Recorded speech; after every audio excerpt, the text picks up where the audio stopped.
안녕하세요. 리에넬 성형외과 대표원장 박상근입니다. 재수술을 통해서 이제 이렇게 졸린 눈을 좀 또렷하고 좀 큰 라인을, 작은 라인을 바꿔드리는 케이스가 될 것 같고요. 지금 이 환자 같은 경우에는 이제 앞트임이랑 쌍꺼풀 그리고 눈매 교정 같이 한 케이스가 될 것 같습니다. 양쪽 몽고 주름 사이의 거리를 쟀을 때 이 부분 굉장히 많이 좁아진 걸 알 수 있어서 멀리 떨어져 있는 듯한 느낌에서 가까이 온 그런 느낌 받을 수 있고요. 흉도 많이 남지 않는 그런 니드래핑 메소드를 가지고 수술을 해드린 경우고요. 그리고 쌍꺼풀에 대해서 말씀을 드리자면 양쪽 눈 보시면 쌍꺼풀 라인 디자인은 첫 수술하실 때 아마 똑같이 하셨을 거예요. 그런데 오른쪽 눈을 보시면은 왼쪽에 비해서는 좀 더 많이 졸려 보이고 라인이 좀 더 큰 거죠. 분명히 첫 번째 수술하실 때도 그냥 쌍꺼풀 수술을 하신 거예요. 그러니까 오른쪽 눈이 졸린 눈이고 힘이 떨어진 상태이기 때문에 그때 눈매 교정을 했으면 양쪽의 대칭이 맞게 되었을 텐데 그만큼 오른쪽에 눈매 교정을 하지 않고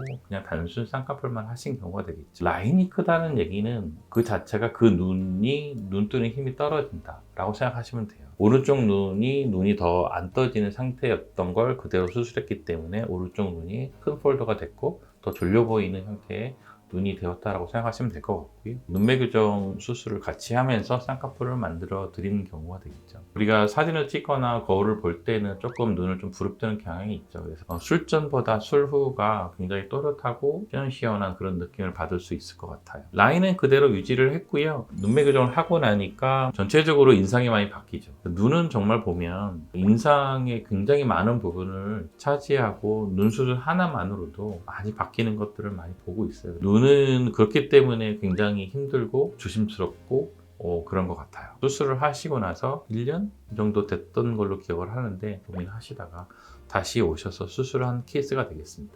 보통 눈매 교정 수술은 동공으로 봤을 때 동공과 동공 약간 외측이 피크 포인트가 됐고 제일 피크 포인트가 눈 동공이나 동공 약간 왼쪽, 그러니까 우리 보통 라테랄 림브스랑 퓨필 사이를 대충 보면 피크 포인트라고 생각하시면 돼요.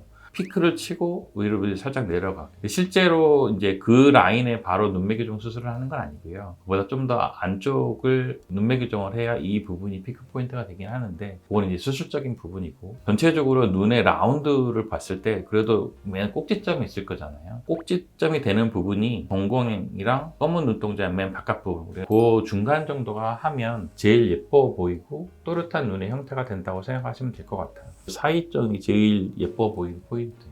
그런 식으로 눈매 교정을 한다고 생각하시면 될 것 같습니다. 이게 우리가 생각하시기에는 눈 뜨는 근육이 이렇게 올라갈 것 같죠. 근데 이게 이렇게 올라가요. 이거 안화골은 이렇게 있는데 콘이 양쪽에 이렇게 꼭지점 안 두 개가 이렇게 뒤에서는 만나는 것처럼 보면 눈이 이렇게 뜨는 게 아니라 이렇게 들어가죠. 이 눈 보면 되게 평평하고 올라가는 느낌은 별로 안 되는데 눈이 또렷해지고 나니까 되게 올라가 보이잖아요. 모든 사람이 한쪽 눈이 좀 더 올라가 있어요. 이 포인트랑 이 포인트를 연결한 선을 딱 봤을 때 이렇게 가잖아요. 보통 왼쪽이 올라간 경우가 조금 더 많은 것 같아요. 그러니까 이제 실제로 수술을 할 때 어떻게 하냐면 이 눈이 졸려 보이는 눈이면 이 눈을 먼저 수술을 해야 돼요. 우리가 오른쪽을 보고 싶으면 오른쪽 눈동자는 오른쪽으로 가고 왼쪽 눈동자는 오른쪽으로 가죠. 이게 왼쪽 보면 이렇게 가고 위로 보면 이렇게 가잖아요. 우리의 인간의 그 눈은 언제나 한쪽을 보면 같이 가는 거예요. 이렇게 한쪽 눈이 잘 안 떠지는 상태라고 하면 우리 뇌에서는 이쪽 눈을 더 열심히 뜨라고 자극을 줄 수가 있거든요. 평상시에 이렇게 잘 뜨는 눈이었다면 만약에 100이라는 자극이 왔어요. 100이라는 자극을 이렇게 잘 뜰 수 있으면 상관없는데 이게 눈이 이렇게 잘 못 뜨고 힘들어지면 우리 뇌가 더 뜨라고 요구할 수 있잖아요. 그러면 이 눈은 150이 됐어요, 자극이. 그러면 이 눈도 같이 150이 될 수밖에 없는 거예요. 그러면 이 잘 안 떠지는 눈은 못 뜨니까 계속 자극이 더 증가할 거고, 이거는 만약에 잘 떠진다고 하면 더 많이 떠지는 상황이 되겠죠. 두 개의 눈이 서로 영향을 받는 거예요. 수술을 하실 때도 먼저 잘 안 떠지는 눈을 수술을 해서 이게 어느 정도 떠지는 걸 보고 거기에 맞춰서 왼쪽 눈을 다시 맞춰드리는 거예요. 만약에 이 눈을 먼저 수술을 하잖아요.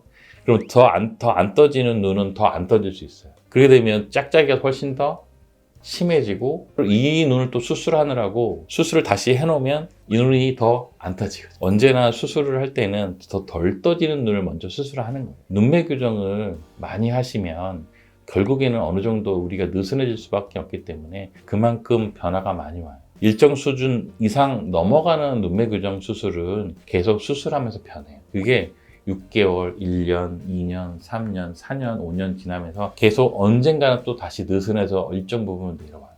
너무 완벽하게 만들어 드리기보단 어느 정도 좌우 대칭을 만들어 드리는 게 더 현명한 판단일 수 있다. 일정 부분만 좀 올려줘서 이게 계속 릴랩스 돼서 다시 느슨해지는 경우를 계속 반복하면서 하는 것보다는 일정 부분만 좀 올려주고 좌우에 눈 뜨는 정도 맞춰주면서 그 상태로 쌍꺼풀 맞춰드리는 것이 계속 반복적인 수술을 하지 않는 방법이라고 저는 생각을 하는 거죠.